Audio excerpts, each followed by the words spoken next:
आपला देव येईल ना खाली सगळे अशा पारल्या मूर्तीवरती आणि असं काहीच नाही वाचणार मग देव आल्यावर एवढं प्रकाश की सूर्य पण एवढं झालं एवढा प्रकाश देवावर आणि आपण त्याला बघू पण नाही शकत आणि जर आपले डोळ्यांना पण दृष्टी असेल एवढी तरी पण नसेल दिसत देवाला आपण बघणारच नाही काय पण प्रयत्न करा आपण देवाला बघणारच नाही पण देव आपल्याला बघणार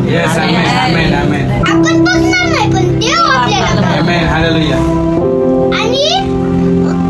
कोणी पण करा पण हृदयात आपला देव बसलेला आहे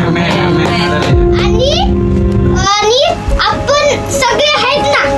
आता जेवढे पण आहेत देवाला दिसतं इथून आणि आपण हळू पण बोललो एवढंसं बोललो